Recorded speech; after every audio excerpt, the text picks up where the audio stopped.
Nagsabi siya? Sinabi lang siya po. Sinabi niya? Oh, grabe. Isang mapagpalang araw sa inyong lahat mga kalingap. Tunay nga naman na nakakalungkot at nakakagulat ang maagang pagpanaw ni Kuya Robin na talaga namang ikinabigla ng karamihan. Ngunit mas magugulat ka sa iyong malalaman kasi oras bago pumanaw si Kuya Robin ay meron siyang hinabilin. Kay Kuya Nico ang nag-iisa niyang kapatid na tila ba alam na ni Kuya Robin ang mangyayari sa kanya. Ngunit bago po tayo tumuloy mga kalingap, sulyapan po muna natin ng mabilisan ang mga nangyari na talaga namang ikinagulantang ng lahat. Sino ba naman ang mag-aakala na ang aksidenteng ito ang magdadala kay Kuya Robin sa kabilang buhay?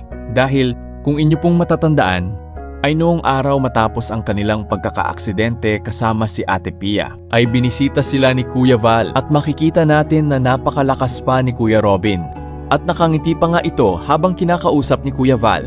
Ayon sa karamihan, mas malubha ang natamo ni Ate Pia.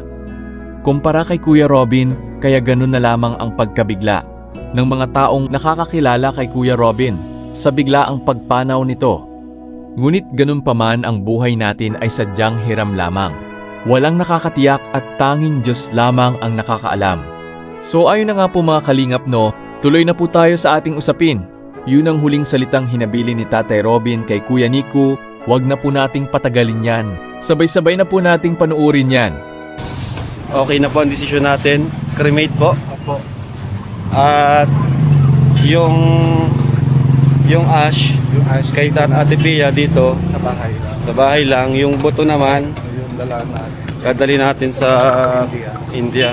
Parang may... Nagsabi pala si Tatay Robin na sunugin daw baga siya. Opo. Nagsabi siya? Sinabi lang siya po. Sinabi niya? Oh, grabe. Yung parang alam na siya may last na alis na ako. Parang may una sinabi niya siya lahat. Sinabi niya?